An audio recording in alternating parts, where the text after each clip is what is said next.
Sashen Hausa na BBC ke magana akan mitoci 41 da 49 ko a shafinmu na bbchausa.com. Masu saurare Assalamu alaikum, Rabi'atu Kabirin kace ke fatan kun waye gari lafiya. A cikin shirin namu na yau za ku ji cewa rahotanni daga Rasha na cewa an kai hare-haren jirage marasa matuƙa kan wuraren ajiye kayayyaki da matatun mai cikin dare. Yayin da Amurka da Iran ke yin kalamai masu cin karo da juna kan tattaunawa domin kawo ƙarshen yaƙi. Hukumar tsaron teku ta Birtaniya ta ce an kai hari kan wani jirgin dakon kaya a mashigar Hormuz. A Najeriya wata sabuwar jayayya ce ta barke tsakanin fadar shugaban kasar da jagoran jam'iyyar adawa ta ADC Atiku Abubakar kan cire tallafin man fetur. Daga ranar da aka rantsar da shi har zuwa wannan lokaci ya karkatar da wato tattalin arzikin Najeriya cikin wannan yanayi na kunci da kuma koma baya ga talakan Najeriya. Tuna an wuce wannan wuri ba mu sani ba bacci yake yi ko sai yanzu ne ya farga jaji. To muna tafe da ƙarin bayani. A jamhuriyar Nijar Majalisar Bada Shawara ta ƙasar CCR ta gudanar da nazari a hukumance kan gyare-gyaren da ake sanyi wa tsarin mulkin wato tsarin ilimin ƙasar. To koya masana ke kallon matakin? Zai yaƙi sosai ma da ta'addanci a cikin ƙasar Nijar. Yawancin waɗanda suke wancan ɓangare na ta'addanci a yau mutane ne wanda an yi amfani da jahilcinsu na addini. Aka kwatanta musu cewa wannan abun da suke yi jihadi ne. To muna kuma tare da tattaunawa tare da wani fitaccen malamin addinin musulunci a Najeriya kan shigar malamai harkokin siyasa. To amma kafin waɗannan da masu rahotannin sai na fara da karanto maku labaran duniya.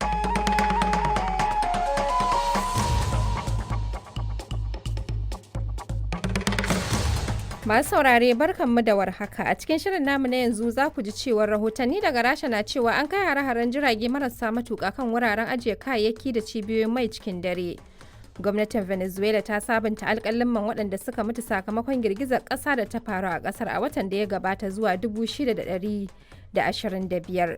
Rundunar sojin Najeriya ta tura jami'ai 86 zuwa ƙasar Guinea-Bissau domin aikin wanzar da zaman lafiya na ƙungiyar ECOWAS. A gaskiya ne muna da matsalar tsaro a gida, wanda yake ma mu kanmu sojojin da 'yan sandan ba su ce mu ba, muna neman ƙari. Kuma maganar da mu masana muke yi kenan koyaushe.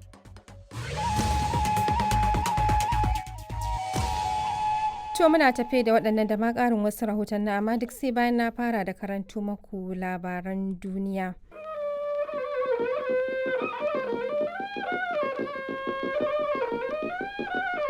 Sashen Hausa na BBC ke magana akan mita 13 da shafinmu na intanet bbchausa.com.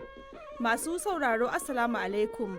Aisha Ali Jafar ke muku sallama a cikin shirinmu na karfe 3 daidai a Najeriya da kuma Nijar, wato 2 daidai kenan agogon GMT da Ghana.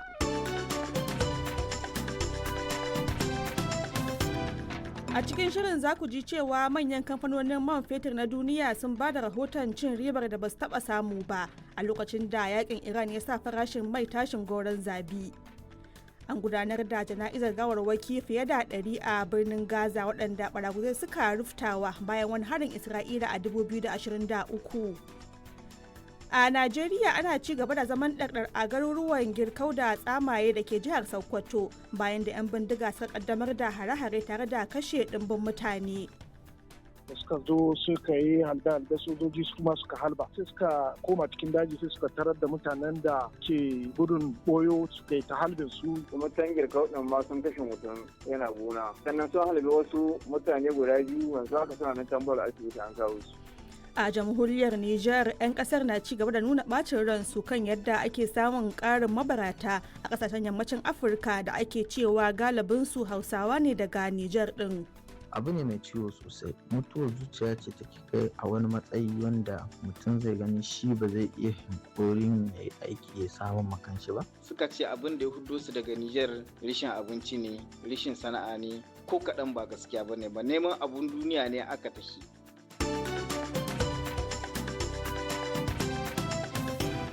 To akwai duk waɗannan rahotannin da ma ƙarin wasu amma farko sai Muktar Adamu Bawa ya karanto mana labaran duniya.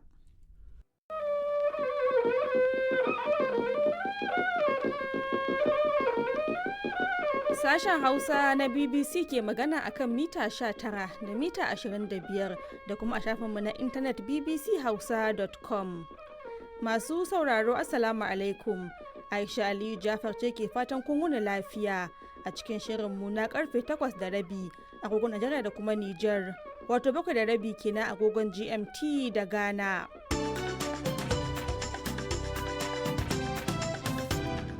To a cikin shirin za ku ji cewa farashin man fetur ya faɗi da kusan kashi 5 bayan an bayyana yiwuwar samun maslahar diflomasiya don sake buɗe mashigar Hormuz.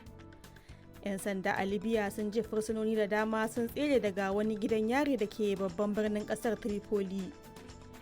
A Najeriya, rundunar 'yan sandan jihar Borno ta gargaɗi mazauna birnin Maiduguri da su taka tsantsan da naman da suke siya bayan ta kama wasu mutane da take zargi da siyar da mushe.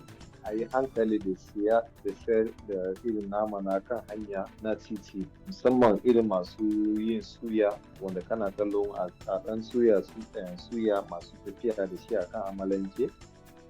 Har ila yau a Najeriya, majalisar dattawan kasar ta baiwa kamfanin NNPCL da babban bankin kasar CBN da wasu hukumomi wa'adin sa'o'i 74 su gurfana a gabanta domin amsa tambayoyin binciken kuɗi.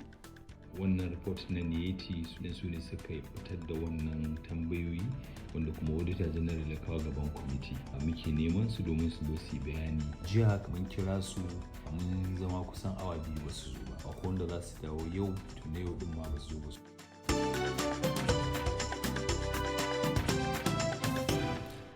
To akwai kuma rahoton da na cewa shugaban kasar ya amince da yi wa sojojin Najeriya karin albashi, amma sai Muktari Adamu Bawa ya karanto mana labaran duniya. DW shirye-shiryen sashin Hausa. Masu sauraro barkamu da warhaka da fatan an tashi lafiya.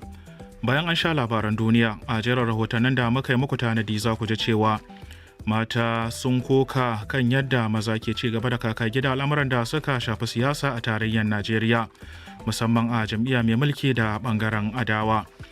A jamhuriyar Nijar, majalisar mashawarta ta ƙasa ta ba da shawarar shigar da ilimin alkur'ani a cikin alƙalama kenan na ƙididdigar ilimi a faɗin ƙasar. Mutane da dama a Turai na kokawa kan yadda fasahar kirkira ta AI ke kwace musu sana'o'i.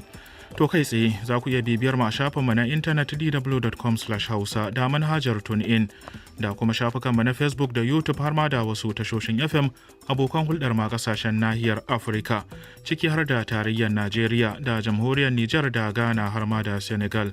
Sunana Musa Tijjani Ahmad daga nan birnin Bonn na tarayyar Jamus. Kafin jerin rahotannin da muka tanadar muku sai an sha labaran duniya.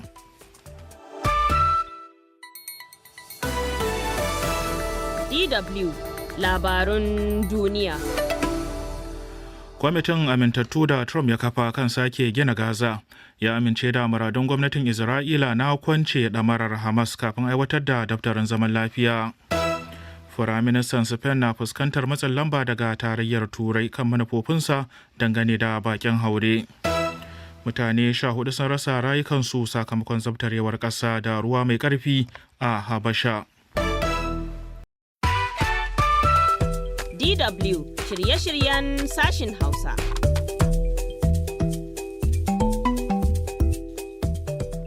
Masu sauraro sannunku da jibrin kasancewa da zango na biyu na sashen Hausa na DW daga nan birnin Bonn a tarayyar Jamus. To a cikin shirin za ku ji cewa matasa a jihar Adamawa Najeriya sun gudanar da zanga-zangar nuna bacin rai kan zargin take haƙƙinsu daga sojin Najeriya bayan da ɗayansu ya harbi wani matashi da ya yi sanadiyar ragargaza masa baki. Zaluncin soja!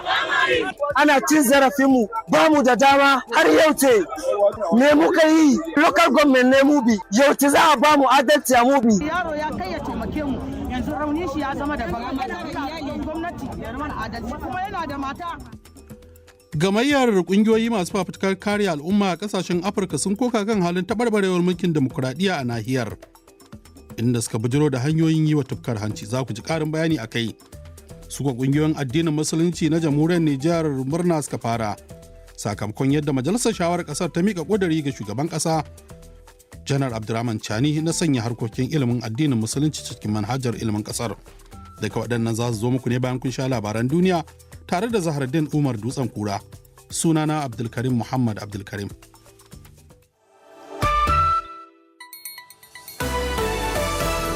DW labarun duniya. Qatar ta yi ƙarin haske kan ƙoƙarinta na sasanta Amurka da Iran. Jirgin ruwan bakin haure ya kife a kogin da ke raba nahiyar Turai da Birtaniya bayan kamawa da wuta. Zafi mai tsanani ya kashe mutane 16 a Koriya ta Kudu. DW shirye-shiryen sashin Hausa. Masu sauraro sannan ku da jimirin kasancewa da zango na uku kuma na ƙarshe daga nan sashen Hausa na DW wanda a cikin muka yi muku tanadin ƙayatattun rahotanni da shirye-shirye inda za ku ji cewa gabatuwar babban zaben Najeriya na baɗi na ƙara dilme ƙasar cikin cece kuce da muhawara iri-iri a ƙoƙarin ɓangaren adawa na kayar da gwamnatin shugaba Tinubu wadda suka ce ta kai ƙasar ta baro ta hanyar rusa ginshiƙin kamfanoni da ma masana'antu. Matsalar kwararar bakin haure zuwa Turai ta sake janyo cece kuce a cikin ƙungiyar EU. Wanda ya zaburar da shugabanninta kan dakile wannan matsala. Ko da yake masana sun ce tun farko aka kaucewa tsarin magance wannan gagarumar matsala. Ita ko gwamnatin Kamaru ta kaddamar da shirin yaƙi da bazuwar labaran ƙanzon kuregi a shafukan sada zumunta da ke ƙara samun wurin zama a wannan lokaci. Za ku ji hanyar da za su yi amfani da ita wajen dakile wannan. Duka waɗannan za su zo muku ne bayan kun sha labaran duniya tare da Zahardin Umar Dutsen Kura. Sunana Abdulkarim Muhammad Abdulkarim.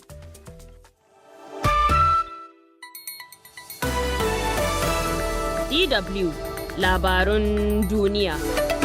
Jigo a ma'aikatar tsaron Amurka ta Pentagon ya yaba da tsarin tsaron Jamus.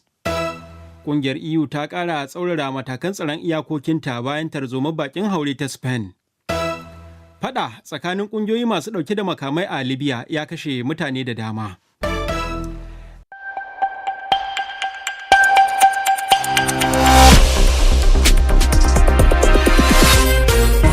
Karfe 7 agogon Najeriya, Nijar, Kamaru da Chadi, 6 kenan agogon TU da Ghana. Sashen Hausa na Radio France International RFI aka kamo. Umaru Sani. Jama'a barkamu da wannan lokaci ga kanin labaran duniya. Ƙungiyoyin fararen hula a Najeriya sun bayyana fargaba a game da wani daftarin doka da zai nemi su fayyace irin tallafin da suke samu daga ƙasashen ƙetare. Kungiyar ECOWAS ta sanar da kunshin tallafin dala 150 ga Ghana don tallafa ma waɗanda iftila'in ambaliyar ruwa ya shafa. Shugaban Amurka Donald Trump ya ce Iran na da zaɓi biyu, ko dai ta miƙa wuya ko kuma ta gaggauta amincewa da yarjejeniyar kawo ƙarshen rikicinsu. Don ziga labaran yadda suke.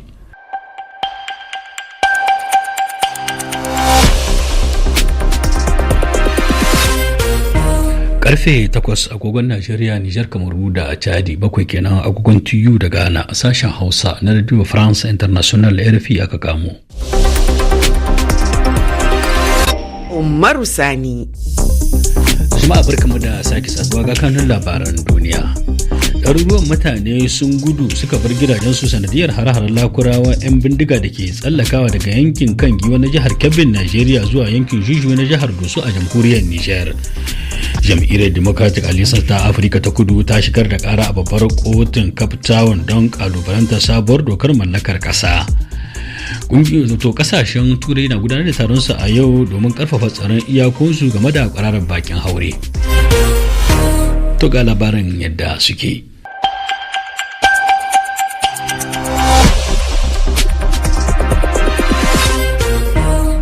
Karfe 5 agogon Najeriya, Nijar, Kamaru da Chadi, 4 kenan agogon TU da Ghana. Sashin Hausa na Radio France International ke magana kan mita 19. Ahmad Abba. Masu sauraro, Assalamu alaikum. Barkanmu da sake kasancewa da ku cikin shirinmu na yamma ga wasu daga cikin kanan labaran da za ku ji. Gwamnatin Najeriya ta kafa wani sashen kare ɗalibai da tsaron makarantu na Safe Schools Initiative karkashin ma'aikatar ilimi.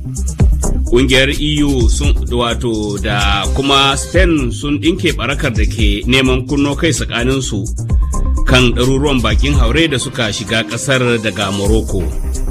Akwai mu da ƙarin bayani kan sabon sharuɗan ba da bizar Amurka ga ƙasashe 50 mafi yawa daga Afirka. Muna kuma ɗauke da labaran wasanni da na tattalin arziki. Ga labaran ɗaya bayan ɗaya. Jami'an tsaron Najeriya sun kama mutum 48 yayin wani samame da suka kai a maboyan masu laifi a cikin birnin Gusau. Sannan za a ji cewa shugaban Amurka Donald Trump ya soki Iran bayan da Tehran ta musanta cewa tana tattaunawa da Amurka. Kanin wasu daga cikin takaitattun labarai kenan na ranar Talata 4 ga watan Agustan 2026 daga nan TRT Africa Hausa. Jama'a masu saurare Assalamu alaikum.